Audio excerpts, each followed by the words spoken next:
We have a new development to report this morning in the Mar-a-Lago documents case. The Washington Post reports former President Donald Trump asked one of his lawyers in early 2022 to tell the National Archives that Trump had returned all materials requested by the agency. But that lawyer, Alex Cannon, declined to do so because he was not sure if that claim was true. He didn't want to lie to the Justice Department. Don't want to be put in that position. Yeah. That is according to people familiar with the matter. Let's bring in the co-author of this new report, congressional investigations reporter for the Washington Post, Jackie Alemany. Jackie, what more can you tell us?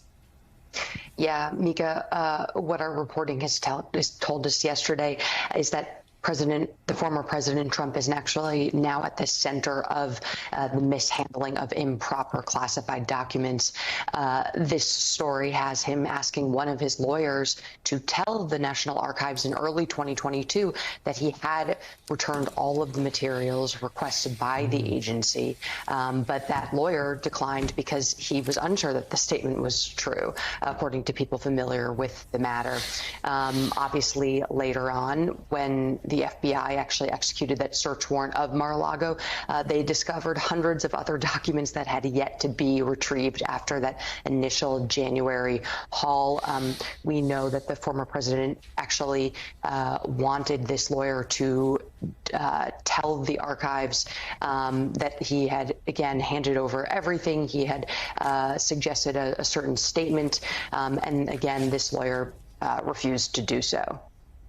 So, Jackie, tell us a little bit more about Alex Cannon. Do we know this attorney who wisely decided not to follow the president's orders there? Has he been interviewed by the Department of Justice? Do we know if the January 6th committee is talking to him? And also, per this reporting, if Trump's telling him to lie, that sure seems to indicate obstruction, no? Yeah, those are all very good questions and points, John. We haven't figured out the answers to those first two things, but we do know that the DOJ has really been engaged in exhaustive interviews with a lot of the parties involved with the Mar-a-Lago boxes investigation. And actually, that investigation, we've been told, is further ahead than the January 6th investigation. So I would presume that it would make sense that Alex Cannon would have been interviewed by these investigators, as many of the staff who dealt with this already have been. But that is still unclear. And with regards to January 6th, it would also seem like Cannon would be a good person for them to interview as well, because Cannon was the person who initially arranged for these boxes and these records to be located at Mar-a-Lago. Although he did tell staffers not to go through the boxes. He was at that time worried that there could have been classified information in some of those boxes, and he didn't want any other staffers for the former president to sort of implicate themselves in any potential wrongdoing. We also know, actually, I left this out, my first answer to Mika, but this is important, that Cannon initially told the archives as early as December that he thought that there could be more documents. That is also key to this investigation and key to the belief from the Department of Justice that there were still missing documents. Jackie, you've got a detail in your story that we've heard before, but it's fascinating, where you say that Donald Trump personally packed the boxes back in January that were going to go off to the National Archives, which is a tough visual to grab. First of all, that he's actually doing the work himself, but more importantly, that he was hand sifting the former president of the United States through these documents and deciding which would go back and which would stay at Mar-a-Lago. Yeah, thank you for reading very closely. This is true, that Trump himself eventually packed all of the boxes after very reluctantly agreeing to do so.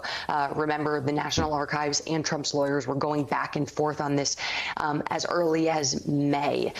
This issue, again, was flagged by lawyers in Trump's White House 2 weeks prior to Trump even leaving the White House and going down to Mar-a-Lago.